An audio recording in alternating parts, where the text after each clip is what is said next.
Aujourd'hui, je vais te parler de l'un des piliers les plus importants de ma foi, la transfiguration.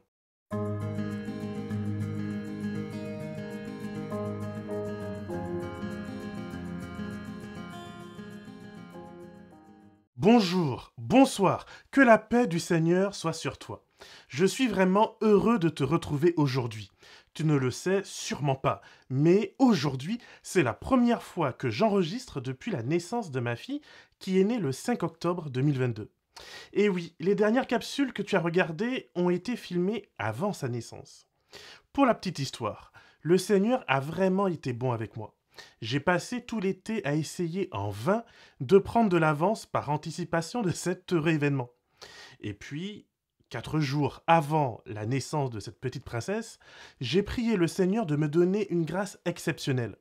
Je l'ai supplié de me donner la force d'enregistrer 4 capsules. Et le Seigneur a répondu favorablement à cette prière. Le Saint-Esprit m'a inspiré et j'ai pu, en un après-midi, enregistrer et monter 4 capsules. C'est une première. Cela ne m'était encore jamais arrivé. Alors, j'aimerais vraiment remercier le Seigneur. J'aimerais lui dire merci. D'autant plus que je me rends compte que je n'aurais jamais tenu le coup sans cette grâce extraordinaire. D'ailleurs, on m'avait averti qu'avoir un enfant allait me fatiguer. Ah là là, mais je découvre, mon frère, que le véritable sens du mot fatigué, eh ben, il est venu dans mon dictionnaire. Mais malgré tout, quelle grâce du Seigneur, quelle bénédiction de Dieu. Mon épouse et moi avons attendu et prié pendant des années, et chaque fois que notre confiance vacillait, je me rappelais et relisais l'histoire d'Abraham. Je la connais presque par cœur actuellement. Cette histoire m'a vraiment soutenu et encouragé. Tu vois, pour moi, ces méditations, ces prêches, ces études bibliques, toutes ces choses que l'on fait ensemble en Église, ce n'est pas que du blabla, ce n'est pas que de l'intellect, de belles histoires. Pour moi, c'est vraiment du concret, c'est du vécu quotidien. Dieu n'agit pas en notre temps, c'est vrai, mais Dieu agit. En ce qui me concerne, j'ai décidé que je ne voulais avoir aucun regret. Je ne voulais pas avoir à revenir sur ma vie en me disant mais j'ai pas suffisamment fait confiance à Dieu. Et je peux te témoigner aujourd'hui que vraiment, le temps de Dieu, c'est vrai, n'est peut-être pas le nôtre, mais Dieu ne déçoit pas. Dieu nous invite à une attente active, une attente durant laquelle il nous fait cheminer comme Abraham. Il nous fait voyager, il nous fait grandir, il nous fait mûrir. D'ailleurs, Jésus l'a dit, recherchez d'abord le royaume des cieux. Amen, n'est-ce pas? Dieu est celui qui donne la vie. Dieu est celui qui conduit à travers les vallées de l'ombre du désespoir et de la mort. Mais Dieu reste notre rocher. Dieu est notre puissant soutien. Mais mon admiration pour Dieu ne dépend pas seulement des choses que j'obtiens. Mon admiration pour lui demeure même lorsque je n'obtiens pas ce que je désire. Parce que je sais qu'encore une fois, si je suis entre ses mains, si je suis sous sa protection, si je suis pleinement ancré dans ce royaume des cieux qui vient, alors Dieu s'occupera de moi au-delà de mes espérances. Alors vraiment, mon ami, je t'invite à vraiment mettre ta confiance en Dieu. Je t'invite à lui confier tes frustrations et tes souffrances, tes doutes et tes peines. Il est assez mature et il t'aime assez pour les accueillir. Que Dieu te bénisse. Aujourd'hui, je t'invite à étudier le chapitre 9 de l'évangile de Luc. Pour cette capsule, je m'arrêterai particulièrement sur les versets 18 à 50. Mais tu peux prendre le temps de tout lire, car ce chapitre est vraiment important dans la vie de Jésus. D'ailleurs, pour ne pas te prendre 1 heure de ton temps, je vais essayer de zoomer sur les versets 28 à 36 qui parlent de la transfiguration du Christ. Cet épisode est si important que Pierre en parlera des années plus tard dans sa deuxième lettre pour encourager les personnes qui doutaient et qui perdaient la foi. Il va leur dire, mais nous avons été les témoins oculaires de la gloire de Dieu. Par conséquent, cet épisode, pour moi, est vraiment l'une des plus importantes fondations du ministère du Christ. Pourquoi ce passage est-il si important? Nul doute que tu dois être impatient de le savoir, n'est-ce pas? Eh bien, parce qu'il répond une fois pour toutes à la question suivante. Quelle est l'identité de Jésus? Jusqu'ici, les disciples ont vu un homme venant de Nazareth, de la Galilée, un homme qui disait avoir un message de la part de Dieu. Cet homme a corroboré ses dires en faisant des miracles merveilleux. Il est même allé jusqu'à pardonner les péchés des gens. Tu te rends compte un peu? Ce que Dieu seul peut faire, et encore, Dieu ne le faisait vraiment qu'une fois par année, lors du Yom Kippour, où tous les Juifs attendent avec anxiété pour savoir si Dieu allait bien vouloir les pardonner. Les Juifs étaient terrifiés car ce pardon n'était pas automatique. Il ne suffisait pas de sacrifier un animal, il fallait être sûr d'avoir demandé pardon pour tous ses péchés. Il fallait veiller à ne pas passer à côté d'une faute involontaire qu'on aurait oubliée. Et après avoir tout fait, on croisait un peu les doigts pour savoir si on serait pardonné ou pas, parce que ce n'était pas automatique. Beaucoup de juifs, jusqu'à aujourd'hui d'ailleurs, pensent que s'ils meurent peu après le Yom Kippour, cela signifie que Dieu ne les a pas pardonnés. Cette peur de Dieu est si grande que même chez les juifs athées, ils ne sont pas tout à fait à l'aise durant cette période. Et voilà ce Jésus qui vient et qui pardonne comme cela, gratuitement, facilement, sans sacrifice, les péchés des gens. Non seulement il fait des choses étonnantes, mais il donne même à ses disciples le pouvoir de faire eux aussi des miracles et de chasser des démons. Alors si pour nous l'identité de Jésus est à peu près claire, je l'espère, il n'en était rien durant son vivant, pas même pour ses propres disciples. C'est pourquoi Jésus va leur poser cette fameuse question. Cette question est si importante que le simple fait de donner la bonne réponse en a sauvé plus d'un. Qui est Jésus? Est-il un sage, un philosophe, un magicien, un coupeur de feu, un faiseur de miracles, un enseignant, un prophète? D'ailleurs, est-il un grand ou un petit prophète? Sûrement, le titre de prophète est celui qui s'appliquerait le mieux à Jésus, même si, vu qu'il a quasiment rien écrit, il serait un petit prophète. Alors petit peut-être par les écrits, mais grand par les actions. Et pourtant, Pierre, recevant une révélation du ciel, va donner une réponse juste, une réponse qui va au-delà de cela. Jésus n'est pas qu'un simple prophète, Jésus est le oint de Dieu, Jésus est Dieu.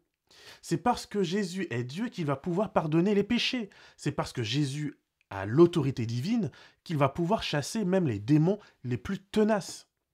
Et ce n'est pas une mince affaire.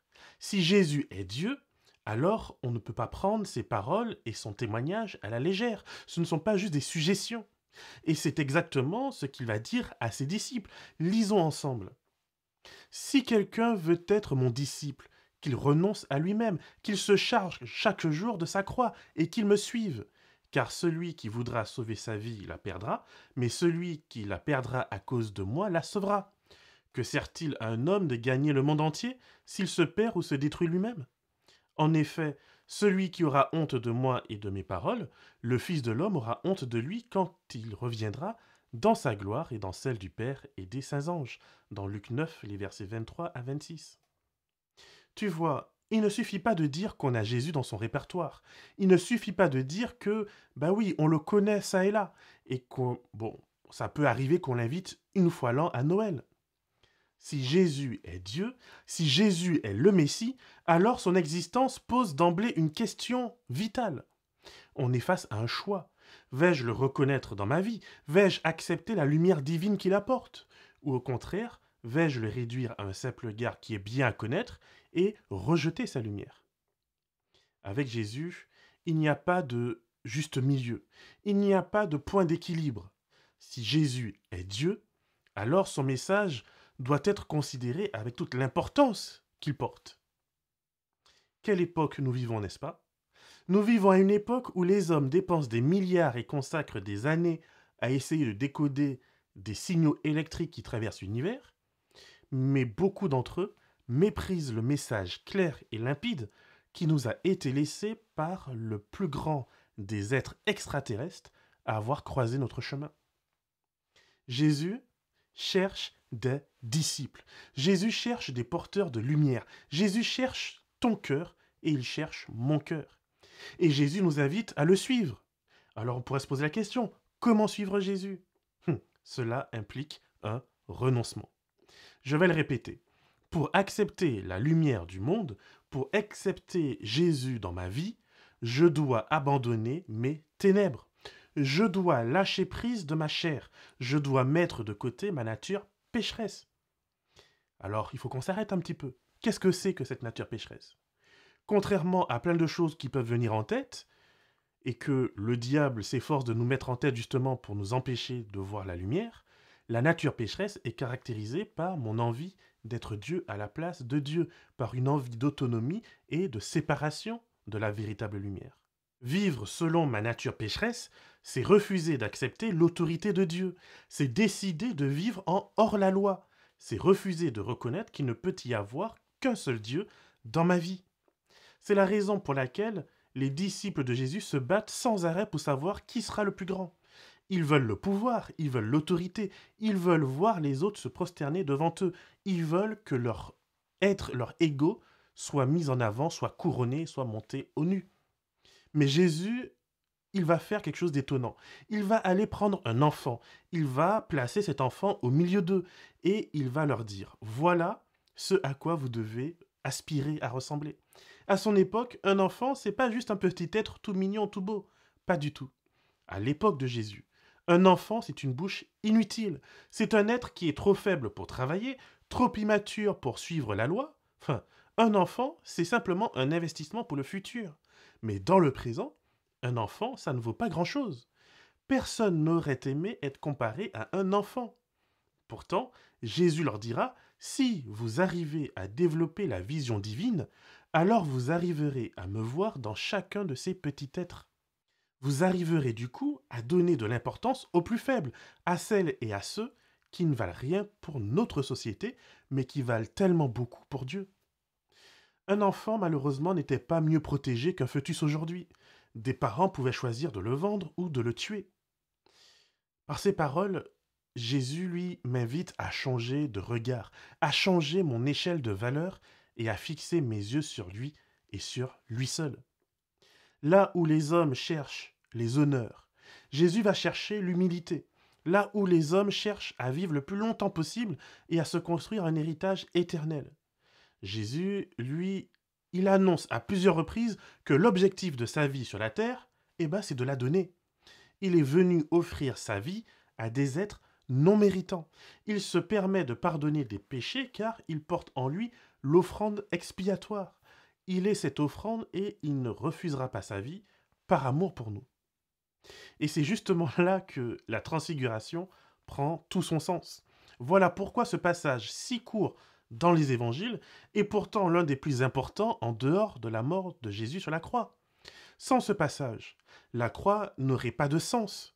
Mais avec ce passage, nous savons une fois pour toutes l'identité de qui a donné sa vie pour ôter le péché du monde, comme dira Jean-Baptiste. Et c'est donc une grosse semaine après la profession de Pierre que Jésus va l'emmener avec Jean et Jacques sur une montagne. Pierre, Jacques et Jean, ce sont les bras droits de Jésus. C'est à eux que Jésus se confiera le plus, et c'est avec eux qu'il mènera plusieurs missions spéciales. Et celle-ci est bien la plus spéciale de toutes. Il s'agit de répondre à la question de l'identité de Jésus, non pas par un homme, non pas par Pierre, non pas par Jésus lui-même, mais par celui qui siège sur le trône, par le Père Tout-Puissant, par celui qui représente la toute-puissance divine. Il répondra lui-même à la question que Jésus pose. Alors que Jésus est allé prier sur la montagne, et c'est pas n'importe quelle montagne. Jésus se trouve au nord de la Palestine, dans la région de Césarée. Nous savons qu'il est très au nord parce que lorsqu'il décide de venir accomplir son destin et de retourner à Jérusalem, il doit traverser un village des Samaritains. Cela nous confirme donc bien qu'il se trouve dans la région appelée dans l'Ancien Testament le Bachan. Le Bachan, c'est bien la région où les Hébreux ont gagné une grande bataille contre le roi qui s'appelait Og. Ce roi était considéré comme un être un peu particulier, de très grande taille. Et la seule haute montagne qui s'y trouve, c'est le mont Hermon.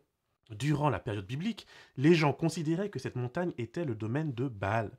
Et à la base de cette montagne se trouve une grotte profonde qui est considérée comme étant l'entrée de l'Hadès, c'est-à-dire le royaume et le séjour des morts.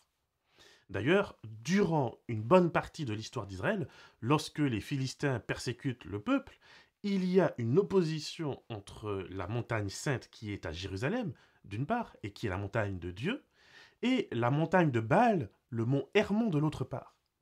Lorsque Élie dira au peuple « Décidez aujourd'hui qui vous adorerez », il ne parle pas seulement de choisir entre Baal et Dieu. À cette époque, l'adoration est une affaire de géographie. Il y va donc aller sur le mont Carmel, qui se trouve à peu près entre les deux, pour dire justement choisissez quelle montagne vous voulez adorer. Il s'agit donc de choisir justement entre deux endroits sacrés, deux montagnes qui sont considérées comme étant à part, comme étant saintes. Jésus va donc, symboliquement, au cœur même du territoire ennemi.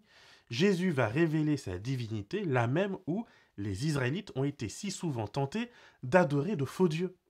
Jésus y va avec ses plus proches disciples afin de répondre une fois pour toutes à la question la plus essentielle du monde, qui est le véritable Dieu?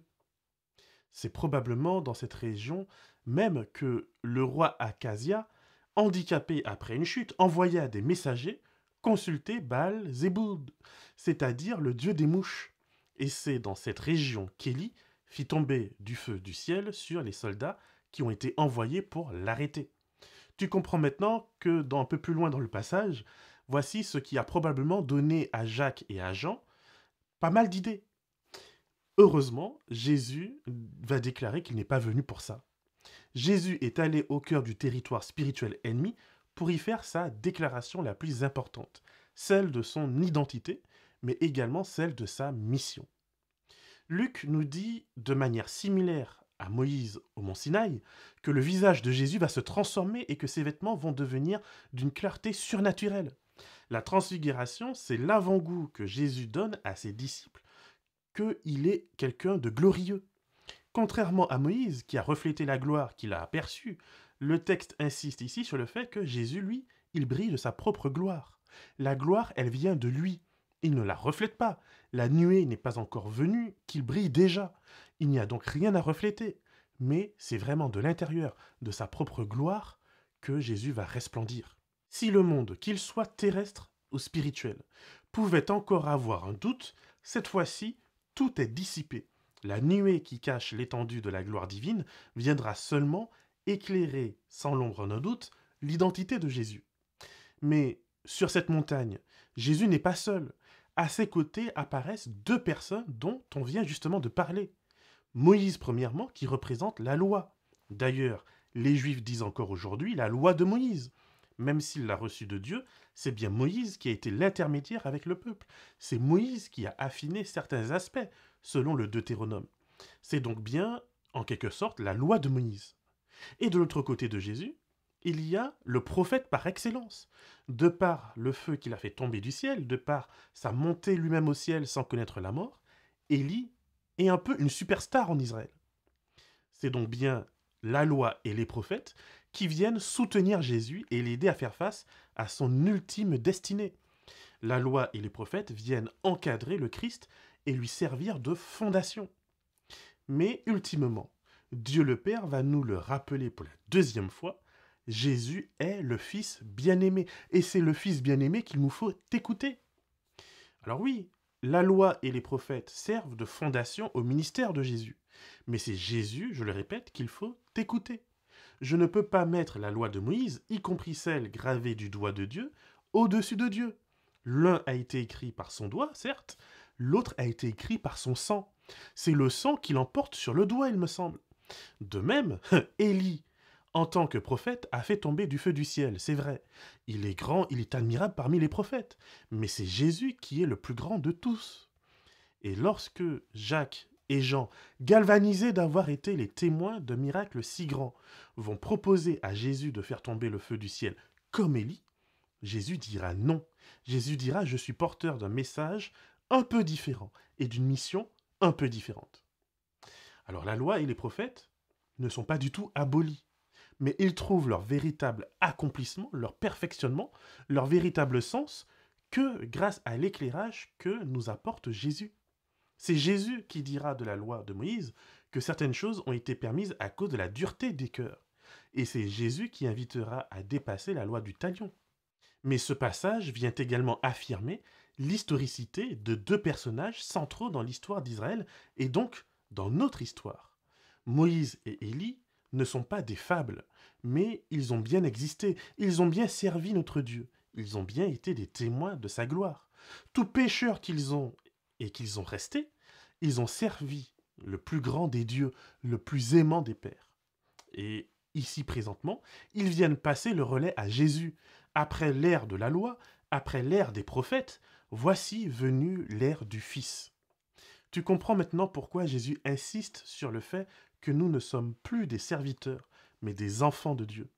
Le temps des serviteurs qui travaillent pour un salaire est révolu. Voici venu le temps de l'adoption. Voici venu le temps où nous pouvons nous aussi crier à Dieu en disant « Abba Père, nous t'aimons. Abba Père, nous travaillons avec toi pour notre royaume. » Voici ce que Moïse, avant sa mort, avait prophétisé dans le Deutéronome au chapitre 18 et au verset 15 à 18. L'Éternel ton Dieu fera surgir pour toi et du milieu de toi, parmi tes frères, un prophète comme moi. C'est lui que vous devez écouter. Il répondra ainsi à la demande que tu as faite à l'Éternel ton Dieu, à Horeb, le jour de l'assemblée. Tu disais, je ne veux plus entendre la voix de l'Éternel mon Dieu, ni voir ce grand feu, afin de ne pas mourir. L'Éternel m'a dit, ce qu'ils ont dit est bien, je ferai surgir pour eux, du milieu de leurs frères, un prophète comme toi. Je mettrai mes paroles dans sa bouche, et il leur dira tout ce que je lui ordonnerai. N'est-ce pas merveilleux? Jésus est la réponse à la peur de ce peuple. Jésus est venu masquant sa gloire dans notre humanité, afin de nous permettre de nous approcher de lui sans peur ni crainte. À Élie qui n'avait pu percevoir qu'un doux murmure sur la montagne, Jésus est venu nous révéler le Père d'une manière accessible. Plus de tremblements de terre, plus d'éclairs, plus de peur, plus de crainte. Jésus est venu comme l'un de nous pour que nous puissions oser parler à Dieu face à face. Ah, c'est merveilleux. Vraiment, mon ami, je te le dis et tu le vois, je pense, ce texte me passionne tellement que je pourrais en parler encore des heures et des heures. Mais je vais essayer de me contenir. Je t'invite seulement à te laisser toucher par ce texte. Je t'invite à te laisser interpeller par la réalité que ce texte montre. Il ne peut y avoir de non-choix. Si Jésus est qui il dit qu'il est, alors tu as un choix à faire. Si Jésus est véritablement Dieu, descendu de sa montagne pour nous parler face à face, si Jésus est véritablement venu s'offrir en sacrifice de réconciliation, alors acceptes-tu aujourd'hui d'être une fois pour toutes réconcilié avec Dieu? Acceptes-tu enfin de le regarder face à face et de lui parler? Ou préfères-tu rester dans la peur du Sinaï? En quelque part, cette peur nous arrange. Elle nous permet, comme le peuple hébreu, de dire à Dieu, Seigneur, t'es trop saint. Envoie le pasteur ou l'ancien me parler. Mais moi, je ne peux pas m'approcher de toi. Combien de temps nous faudra-t-il alors pour construire notre veau d'or?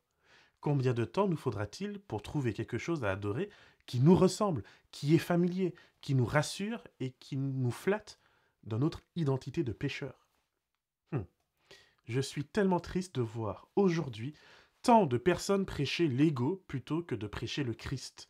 Au lieu d'étudier le théos, le Dieu, on étudie l'ego et on recherche son propre plaisir. Mais si Dieu nous invite à mettre de côté l'ego, c'est qu'il sait que même pour une personne sincère comme Élie, l'ego tue. Élie a demandé la mort, il a voulu se suicider parce que son ego en avait pris un coup et qu'il n'avait pas encore compris qui nous devons véritablement servir. Alors, le pauvre, il a pu faire tomber du feu du ciel, mais lui non plus, il n'a pas pu voir Dieu. Il n'en a eu qu'un aperçu dans le son d'une voix. Moïse, lui aussi, n'a eu qu'un aperçu, malgré son ardeur de rencontrer Dieu. Il n'a pu voir que son ombre. Mais enfin, sur cette montagne, ils ont pu rencontrer leur Sauveur face à face. Aujourd'hui encore, Jésus est prêt à te montrer qui il est. Il est prêt à aller te rejoindre sur sa plus haute montagne, là où tu adores tes idoles, là où tu penses que personne ne pourra venir te rencontrer et te voir, là où tu te sens un peu au final en sécurité dans ton habitude tellement tu es bien caché. Jésus souhaite venir à ta rencontre. Il veut faire briller sa lumière dans ta vie et il est prêt à faire le ménage. Il est prêt à en chasser les squatteurs spirituels mauvais. Ce n'est pas un hasard si juste après sa transfiguration, Jésus chasse un démon tellement puissant que ses disciples n'ont rien pu faire face à lui. Jésus nous montre qu'il peut faire l'impossible dans ta vie aujourd'hui, car il est le Fils. Il est l'image visible du Dieu éternel. Et cette image est venue porter un message de la part de Dieu. Je t'aime au point de donner ma vie pour toi. La seule question qui me reste pour toi est celle-ci. Es-tu prêt à accepter cet amour? Que le Seigneur te garde et te bénisse et qu'il fasse de toi une source de bénédiction pour l'éternité.